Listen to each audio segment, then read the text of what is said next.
역대하 33장입니다.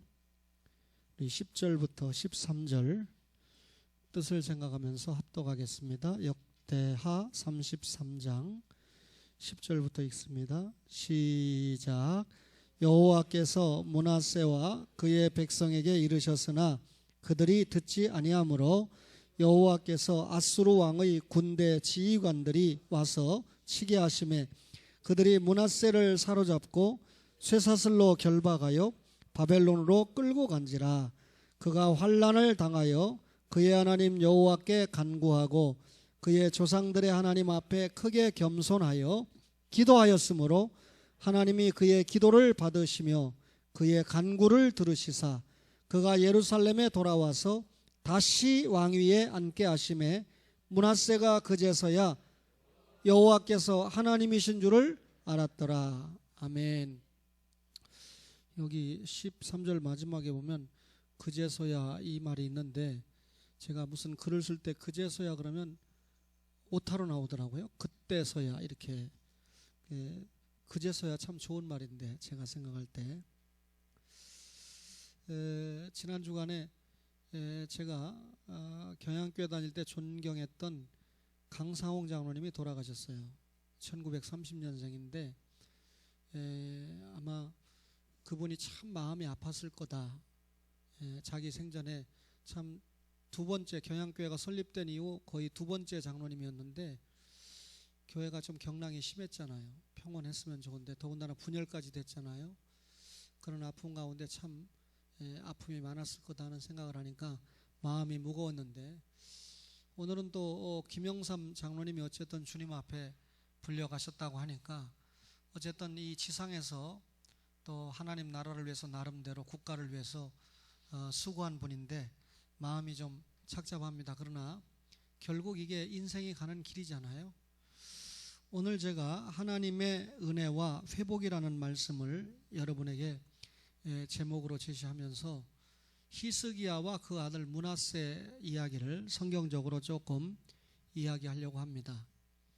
여러분, 이 솔로몬이 죽고 난 다음에 나라가 남쪽 유다와 북쪽 이스라엘로 갈라졌는데 남쪽 유다가 정통 왕가잖아요. 근데 남쪽 이 르호보암부터 마지막 시드기야까지 수명의 왕이 있었는데 한 명 일곱 번째인 아달랴는 인정받지 못해요. 유다 지파가 아니고 이 억지로 자기가 왕이 되려고 했던 이 아합의 딸이기 때문에, 그래서 유대인들은 왕으로 치지 않습니다. 그럼 19명이 되죠. 그래도 뭐 제가 생각할 때는 일단 왕 노릇을 6년 가까이 했으니까 아달랴를 여왕 하나를 집어넣을 때 20명인데 그 남쪽 유다의 20명 왕 가운데 가장 하나님 앞에 선한 정치를 했던 믿음의 사람이 13번째 왕이었던 히스기야입니다. 근데 히스기야가 죽을 병이 걸렸던 것을 잘 아시죠? 오늘은 열왕기하 20장하고 같이 보겠는데 그 역대상 앞에 열왕기하 20장 1절을 한번 보세요.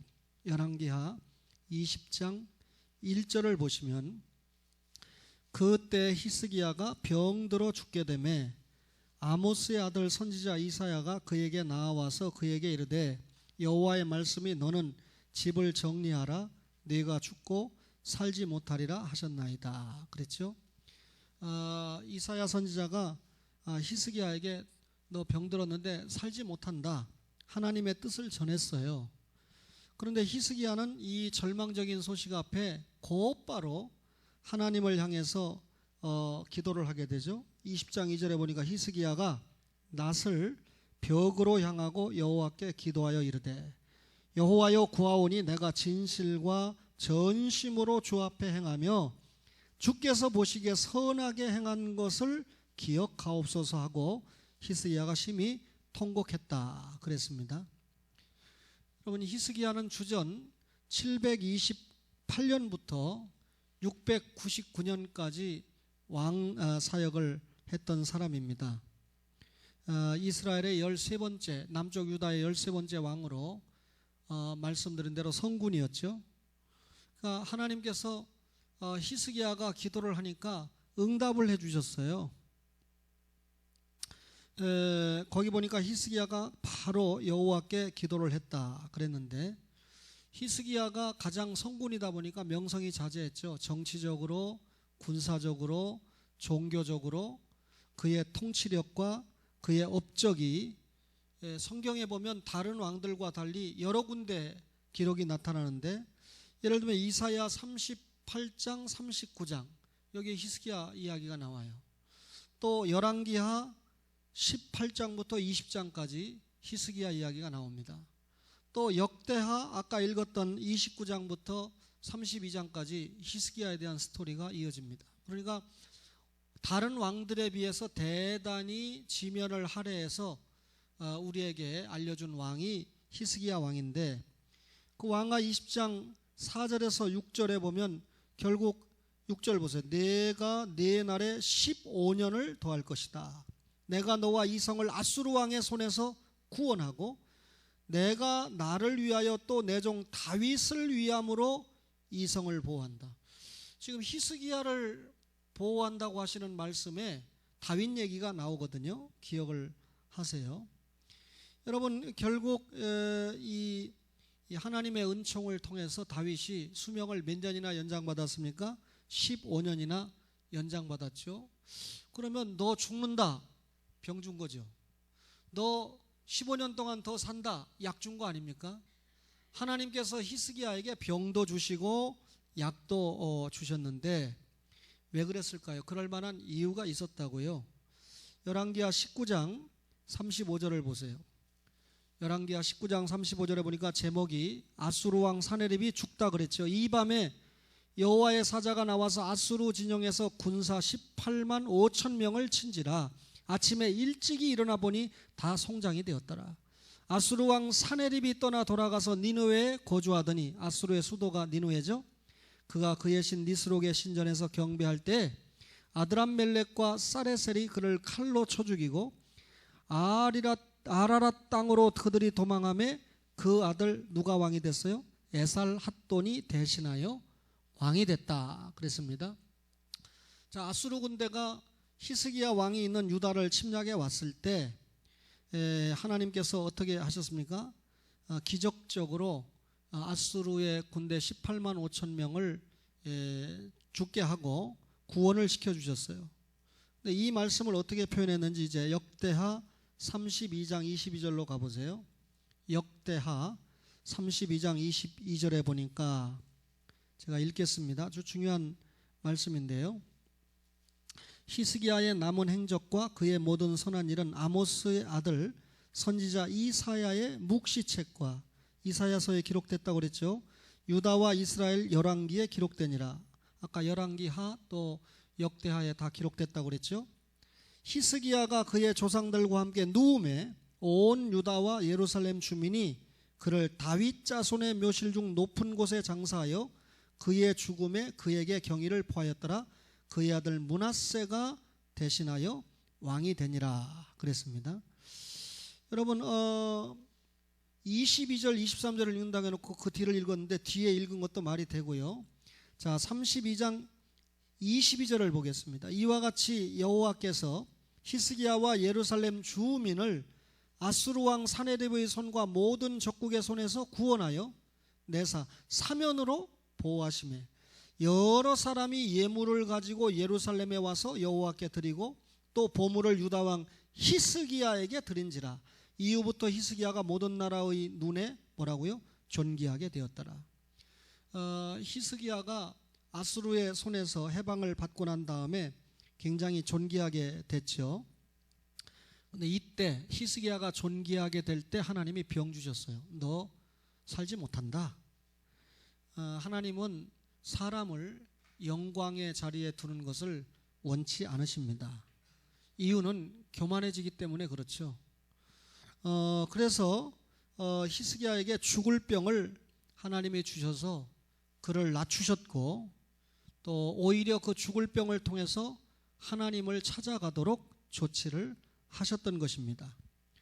여러분, 우리가 주목해야 될 것은 아까 다윗 얘기가 나왔는데 하나님이 다윗에게 무슨 언약을 주셨습니까? 내 나라와 위가 영원하리라 그랬잖아요.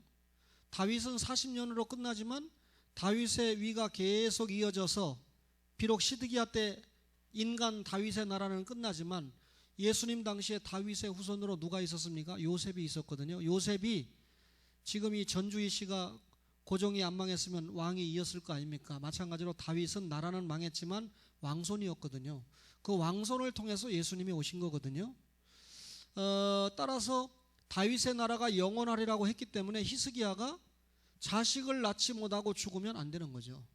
근데 아직 므낫세를 낳지 못했거든요. 그래서 결국은 하나님이 다윗에게 주신 약속을 기억해서라도 히스기야를 죽여서는 안 되는 거죠. 히스기야가 곧바로 죽음을 통고받았을 때 하나님 앞에 기도하게 한 것은 결국 그를 낮추고 하나님을 찾게 하고 또 다윗에게 언약한 약속을 지키기 위해서 하나님께서 길을 여신 겁니다. 자, 후손도 없이 죽으면 안 되잖아요. 근데 조금 전에 제가 읽은 대로 하나님께서 다윗에게 약속한 대로 그 약속을 지켰는데 히스기야는 하나님 앞에 기도할 때 어떻게 기도를 했습니까? 아까 보니까 여호와께 기도하기를 내가 진실과 전심으로 주 앞에 행했다. 주께서 보시기에 선하게 행한 것을 기억해 달라. 이 말은 거기 진실과 전심으로 행했다는 말은 내가 하나님이 우리 조상 다윗에게 주신 대로 행했다 그 말입니다. 제가 말씀드린 대로 다윗의 길을 따라간 왕은 선한 왕이고 여로보암의 길을 따라간 왕은 악한 왕이라고 그랬죠. 나는 다윗의 길을 따라갔다. 그리고 그 언약에 맞추어서 선한 일을 했다. 하나님 그러니 그것을 기억해 달라. 여러분 우리가 하나님 앞에 어떤 어려움을 당했을 때 기도를 해도 과거에 뭐 잘한 게 있어야 그걸 근거로 하나님 앞에 좀 도와달라고 그러죠. 일생 동안 하나님의 은혜로 구원받고는 구원받은 것을 통해서 하나님 앞에 믿음의 감사를 제대로 못한 성도가 결정적인 위기를 만날 때 뭐 좀 어떻게 해주세요 할 때 하나님이 너는 나를 위해서 무엇을 했느냐 물으면 할 말이 없잖아요. 그죠? 근데 히스기야는 근거가 있었어요. 내가 다윗의 언약에 준해서 하나님 앞에 나름대로 왕 노릇을 제대로 하려고 애를 쓰지 않았습니까? 하고 기도한 겁니다. 결국 15년 동안 생명을 연장해주고 그 15년 동안 연장받은 속에서 누가 태어났어요? 므낫세가 태어났습니다. 그럼 므낫세는 히스기야가 13번째 왕이니까 이스라엘 남쪽 유다의 14번째 왕이겠죠. 열왕기하 21장 1절을 보세요. 21장 1절에 보니까 므낫세가 왕이 될 때 나이가 12세라. 예루살렘에서 55년간 다스리니라. 그의 어머니의 이름은 헵시바더라. 남쪽 유다의 왕의 이름을 밝힐 땐 반드시 어머니 이름이 나오죠. 북쪽 이스라엘 왕 밝힐 때는 어머니 이름 안 나와요. 이게 무슨 말입니까? 어머니가 어떤 신앙을 가지고 있었느냐에 따라서 어떻게 자녀를 양육했느냐에 따라서 자식의 컬러가 달라지는 거예요. 그런데 이 므낫세가 12살에 히스기야의 뒤를 이어서 즉위했는데 사실 히스기야가 15년 동안 생명을 연장받았잖아요. 그럼 생명을 연장받고 3년 뒤에 므낫세가 출생했다 그 말이죠. 여러분 하나님께서 이 히스기야를 통해서 므낫세라는 아들을 주기 위해서 은총을 베풀어 주신 겁니다. 히스기야는 정확하게 54년을 살았는데 그렇다면 42살 때 므낫세를 얻었다 그 말이죠. 사실상 관신이 얻은 거죠. 므낫세는 과거의 슬픔과 히스기야가 과거의 고통을 다 잊고 사랑할 수밖에 없는 아들입니다. 그죠? 제가 보니까 이상철 목사님 네 분이 히엘이 얼마나 이뻐요? 다음 주에 오면 따지세요. 또 엘리미가 얼마나 예쁩니까? 근데 엘리미는 지금 언니한테 치고 남동생한테 치니까 완전히 지수박이가 돼가지고 완전히 폭녀가 됐더라고요. 제가 보니까 이거 좀 주의를 줬어요. 근데 두 사람이 다 은근히 그 아들에게 굉장히 정을 주고 아들 얘기밖에 안 하더라고요 요즘.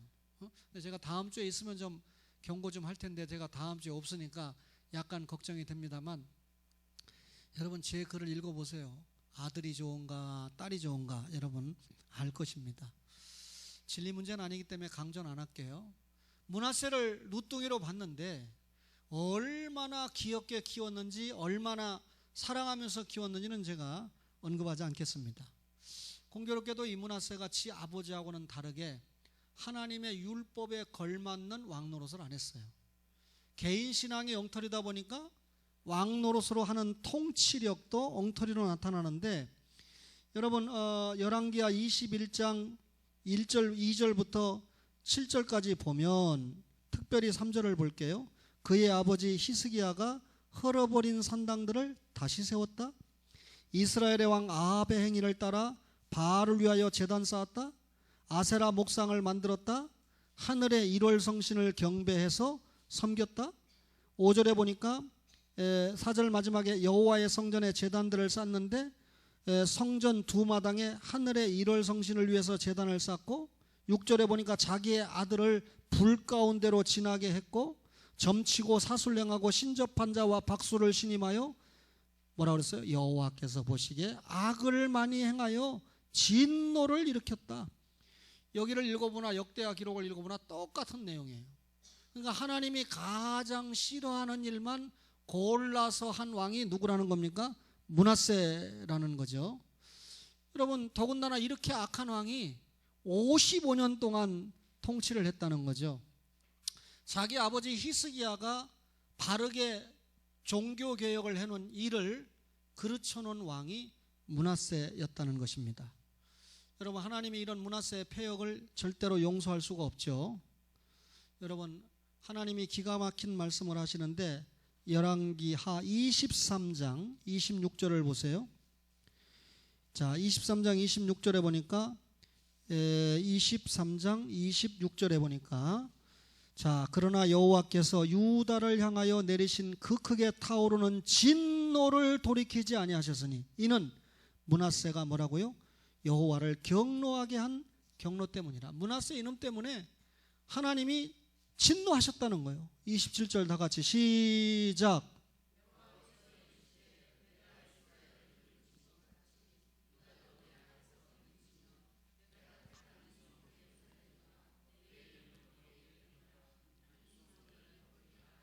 예, 거기 보니까 내가 이스라엘을 물리친 것 같이 유다도 내 앞에서 물리친다. 북쪽 이스라엘은 아수르에 망하잖아요. 히스기야 때 망하거든요. 남쪽 유다도 북쪽 이스라엘과 똑같이 끝내버리겠다. 그러면 다윗에게 내 나라는 영원하게 하겠다고 약속한 하나님의 약속이 변경된 것처럼 보이죠. 일단 한 구절 더 읽을게요. 24장 3, 4절 보겠습니다. 24장 3절 4절. 이 일이 유다에 임함은 곧 여호와의 말씀대로 그들을 자기 앞에서 물리치고자 하심이니 이는 므낫세에 지은 모든 죄 때문이며 또 그가 무죄한 자의 피를 흘려 그의 피가 예루살렘에 가득하게 하였습니다. 여호와께서 사하시기를 즐겨하지 아니하시느니라 그랬습니다. 다윗에게 내 나라가 영원하겠다 약속했으면 므낫세의 나라도 존중이 돼야 되는데 하나님이 끝을 내겠다. 다윗의 나라를 끝내겠다. 므낫세를 징계하고 고쳐야 됐죠, 하나님이. 그래서 여러분 역대하 33장 10절을 보세요. 33장 10절에 우리가 오늘 본문을 읽었습니다. 거기 보니까 11절에 자, 므낫세가 결박돼 가지고 어디로 끌려갔어요? 바벨론으로 끌려갔죠. 12절에 보니까 환난을 당했다고 그랬죠. 환난을 당하니까 므낫세가 어떻게 나옵니까? 그의 하나님 여호와께 간구하고 그의 조상들의 하나님 앞에 크게 겸손하여 기도를 했다.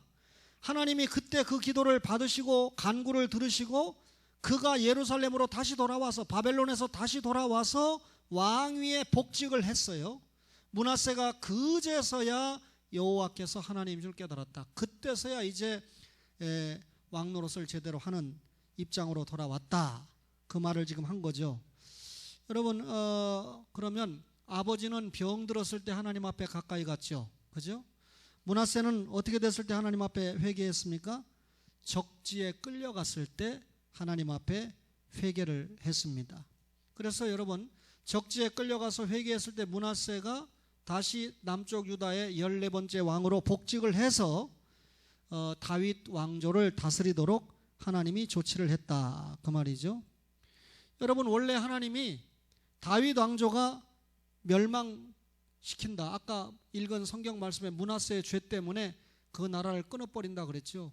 이 약속이 취소된 것은 아닙니다. 결국 시드기야 때 가서 이 왕권이 끝나니까요.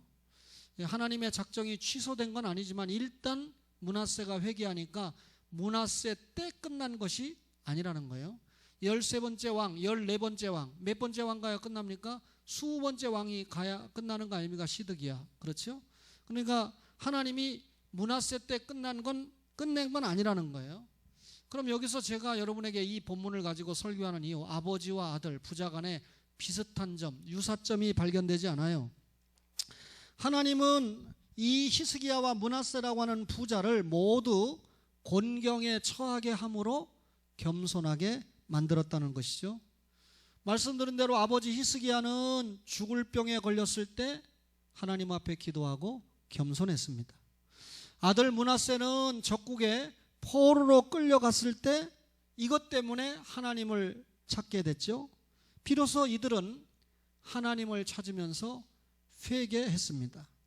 이들은 영적으로 다시 소생하게 됐죠. 히스기야는 생명이 연장돼서 므낫세를 자녀로 보게 됐고, 므낫세는 다시 복직해서 이제 선한 통치를 하게 됐다는 거죠.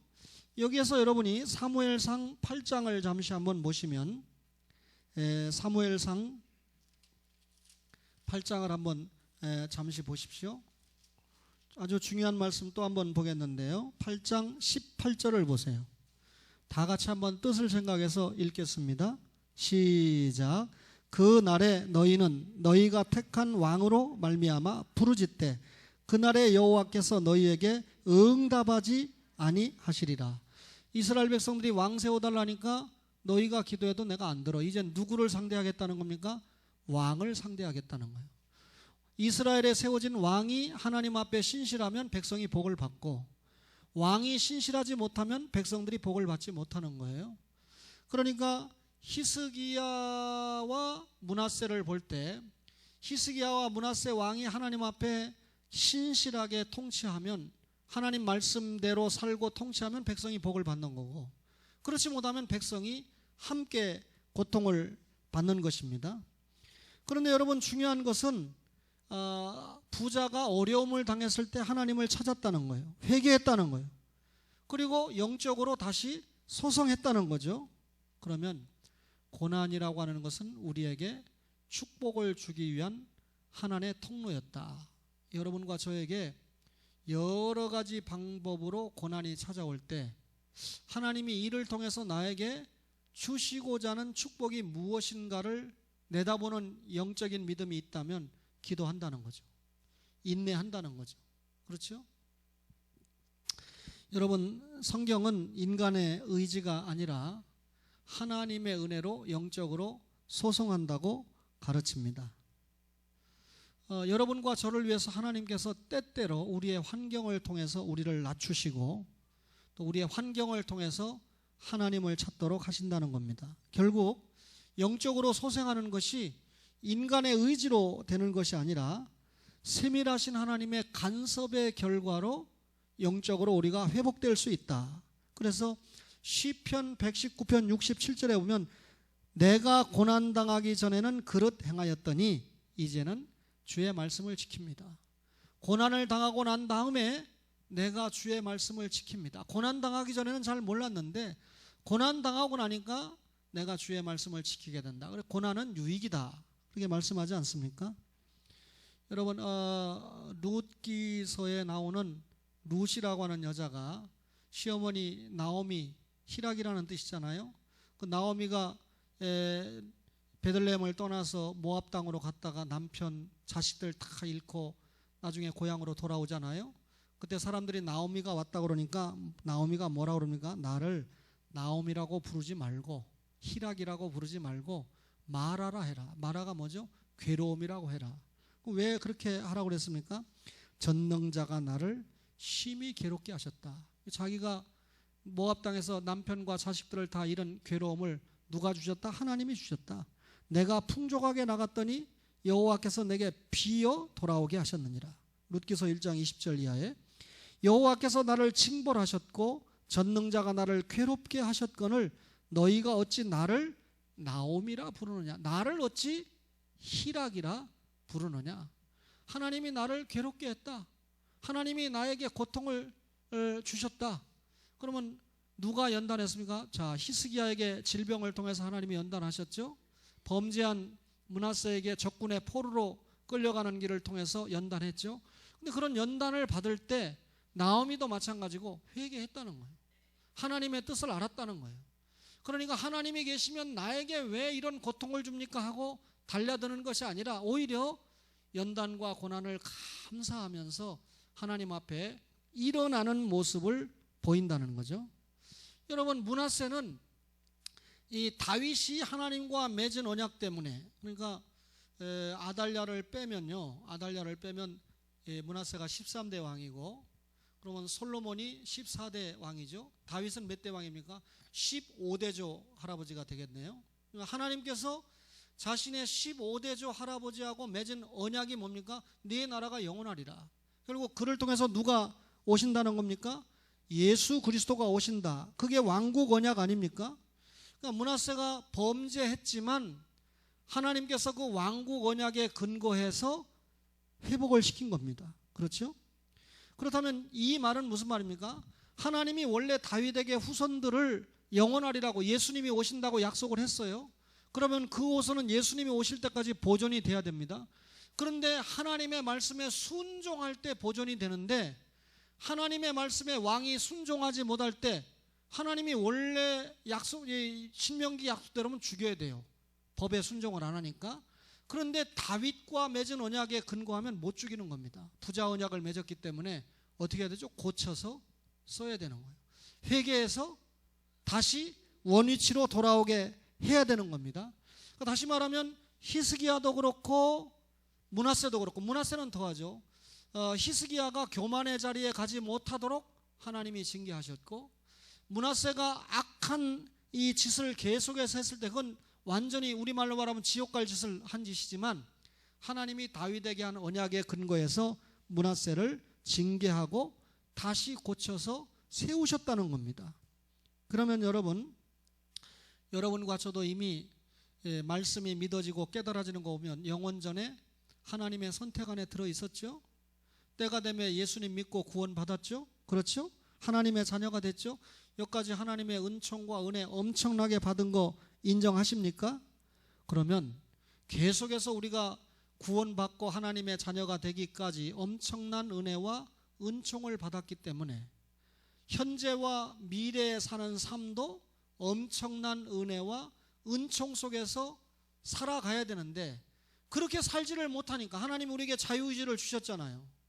하나님이 내가 너를 목숨을 주고 건져냈는데 그 은혜에 준하는 모습의 신앙을 보여야 되는데 그렇지 못하니까 어떻게 한다는 겁니까? 하나님이 우리를 세우기 위해서 징계하신다, 그 말입니다. 그러면 여러분, 우리가 징계나 연단을 무조건 나쁘게만 보지 마시고 그런 징계와 연단을 통해서 나를 살피고 하나님 앞에 다시 영적으로 소생하는 기회를 잡으셔야 된다, 그 말이죠. 본의 아니게 저는 참 하나님 앞에 길게 연단을 받은 목사였지만 요즘은 제가 나름대로 행복하게 성경도 보고 기도하고 살아가고 있습니다. 이런 설교를 통해서 여러분, 목사도 영적으로 더 소생해야 되고 장로님들도 영적으로 더 소송해야 됩니다. 아직도 이 장로님들과 목사 사이에는 생각의 갭은 있는 것 같아요. 하기야 제가 장로님들보다 영적으로 굉장히 어리면 교회를 이끌어가는 데는 참 한계가 있죠. 장로님들도 영적으로 소생해야 되고 안수 집사님도 말할 것도 없고 권사님들도 영적으로 소생해야 됩니다. 그럼 집사님들은 예외냐? 그렇지 않죠. 하나님의 자녀라면 모든 성도가 다 구원받고 살아가는 이 땅에서 영적으로 소송을 해야 되죠. 요즘 굉장히 힘이 없다가도 지난 주간에 제가 우리 김동현 집사님을 보면서 힘을 얻었어요. 그동안 저 논산으로 직장을 다녔는데 결단을 해가지고 남동공단으로 직장을 바꿨는데 잠시 대화를 해보니까 2배는 힘이 들대요. 월급은 똑같은데 논산보다 여기서 일하는 게 2배는 힘이 더 들다, 저한테 그렇게 이야기를 하더라고요. 육신적으로는 후회스럽겠죠. 힘들으니까 아무래도 사람인데. 그런데 뭐 물질적으로 생각하면 또 논산에는 왕복 차비도 들어야 되고, 또 사랑하는 딸 날래인도 주말에만 이렇게 얼굴을 보고, 더 사랑하는 아들 하준이를 주말에밖에 못 봤는데 이제는 매일 퇴근해서 아들을 보는데, 오해하지 마세요.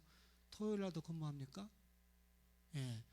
그런데 어쨌든 이제 처와 자녀를 매일 보는데, 모르겠습니다. 아버지와 어머니를 뵈는 즐거움도 있겠지만, 글쎄 제가 아버지 어머니를 모셔보니까 그거는 처를 만나는 기쁨이나 자녀를 만나는 기쁨에 비하면 약간 이렇게 되더라고요.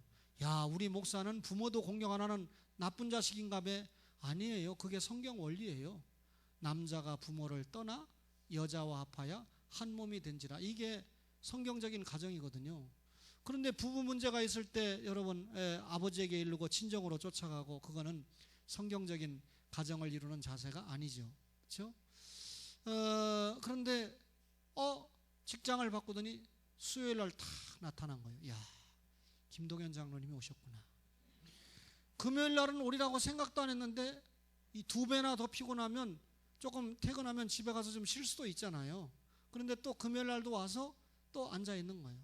그러니까 부인도 와서 앉아 있고 하준이가 와서 떠드는데, 이 자식이 조금 컸다고 옛날에는 조용히 잠자거나 그냥 그랬는데 요즘은 지가 설교하겠다 하는 거예요. 금요일 날 제가 설교하는데 방해를 놓는 거예요. 철이 들었으면 아빠 엄마에게 죄를 묻겠지만 아직은 애가 어리니까 그래도 나와서 앉아 있으니까 참 감사한 거예요.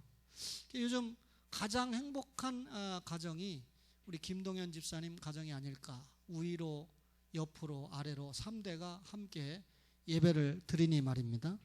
여러분, 목사의 설교를 쉽게 들으면 안 돼요. 이거는 다른 사람을 위한 설교다. 하나님의 말씀이 다른 사람이 어디 있습니까? 모두 나에게 주시는 말씀이죠.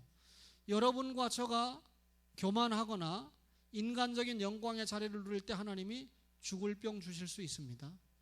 또 적군의 포로로 끌려가게 할 수 있습니다. 우리 적군이라는 게 꼭 바벨론입니까? 마귀의 포로로 끌려가서 헤맬 수 있다는 거죠. 사람의 꾀에 녹아내릴 수 있다는 거죠. 이때 여러분, 하나님의 이걸 징계가 있을 때 여러분에게 꼭 뭐 질병이 아니라도, 꼭 사탄의 포로가 되는 게 아니라도 어떤 형태의 징계가 우리에게 있을 때 여러분, 우리는 깨달아야 됩니다. 교회가, 목사가 말씀을 통해서 하나님의 말씀을 오후에는 이렇게 말씀을 주실 때, 그 말은 어느 특정한 한 개인을 놓고 말씀을 준비한 게 아니라 우리 초원의 가족들을 향해서 하나님이 주시는 말씀인데, 여러분, 바른 길 가라고, 의의 길 가라고 전하잖아요. 제가 지난 주간에 이제 종강이 다가오니까 외국어 대학 아이들에게 기독교적 가정에 대해서 특강을 하면서 건전한 이성 교제까지 이야기를 하고, 예수님의 효도를 설명하고, 그리고 부모와 자녀를 설명하면서 결국 학생들에게 효도 문제, 부모 공경 문제를 하이라이트로 끌어냈습니다. 우는 아이도 있었어요. 사실은 요즘 아이들 울지 않거든요. 냉랭하기 때문에요. 그런데 그 중에 하나가, 부모는 자녀에게 교훈을 주신 분이다. 거기 보니까 내 나이 제일 많은 애가 26살이더라고요. 그러면 너는 26살 이후로는 안 살아봤다. 네 엄마 아버지가 57이라 하더라고요. 그러면 아버지가 57살을 살았으니까 너가 26살부터 57살까지 살아보지 않은 인생을 너희 아버지가 사는 거 아니냐. 인생은 연습이라는 게 없다. 인생이 연습이 어디 있느냐. 그런데 너는 연습해가면서 살아갈 수가 없잖아. 근데 너희 아버지가 네 앞에 모든 인생을, 너희 어머니가 네 앞에 모든 인생을 연습해 보신 분이야. 실패도 해보고 또 좋은 일도 있어 봤던 분이야. 그런데 아버지 어머니는 딴 사람하고 달라서 무조건 너희들이 잘 되기를 원한다. 그러니까 아버지의 교훈을 받아야 된다. 어머니의 교훈을 받아야 된다. 근데 아버지 어머니에게 교훈을 남기는 사람 있느냐? 제가 여러분, 요즘 아들은요, 웬만하면 또 거짓말이야 이런 게 하도 많아가지고요. 그래서 하나아이를 불렀어요. 휴대폰을 딱 꺼내가지고 우리 아들놈이 나한테 보낸 문자를 하나 보여줬습니다. 읽어봐. 그러니까 뭐 자주 보냈으면 좋겠는데 어쩌다가, 아빠 지금까지 고생하시면서 저를 공부시켜 주셔서 감사합니다. 앞으로 잘 섬기겠습니다. 그렇게 해놨는데 그것도 뭐 지 의지대로 되나요? 짝을 잘 만나야 되는 거죠. 그런데 그걸 내가 읽어주면서 아이들에게 그랬어요. 이 아들놈에게 이 문구 한 번 받고 내가 저장해놓고 보기만 하면 기분이 좋다. 너희 아버지 어머니가 어떻게 했느냐? 아버지 어머니에게 전화 걸고 문자해가지고 용돈이나 달라고 맨날 싸움질 하지 말고, 그러니까 용서하세요. 그 아이들 가운데 무제한 요금 안 쓰는 애가 한 명도 없어요. 전부 무제한이에요. 통화 공짜입니다. 문자 공짜로 하는 거 아니에요? 그런데 여자친구 남자친구한테만 만나자 뭐하자 하면서 전화질하고 엄마 아빠에게 전화해서 길러줘서 감사하다든지, 외국어 대학교 올 때까지 키워주셔서 감사하다든지, 앞으로 어떻게 하겠다든지, 오늘 수업 시간에 이런 은혜를 받았는데 잘하겠다든지 대화하는 친구들 있느냐? 카톡 보내는 친구 있느냐? 문자 보내는 친구 있느냐? 전화하는 친구 있느냐? 뒤집어 놨죠. 양심에 찔리는, 다 그런 건 아니겠지만 양심에 찔리는 친구들이 많았을 거예요. 여러분, 목사가 여러분들의 담임 목사로 영혼의 감독자로 세움을 받았는데 잘못되는 길을 말씀하겠습니까? 우리가 하나님의 은혜로 회복돼야 됩니다. 그래서 완전한 대로 나아가는 교회, 이제 한 달여 남았는데 나아가야 되겠죠? 완전한 데가 어디입니까? 예수 그리스도죠. 지혜자가 누굽니까? 예수 그리스도죠. 예수 그리스도가 어디에 있습니까? 성경 속에 있다고 그랬죠. 성경과 씨름하면서 여러분과 저가 예수 그리스도와 아주 깊은 교제를 하면서 하나님 앞에 점점 더 가까이 나아가는 은혜가 있기를 주님의 이름으로 축원합니다.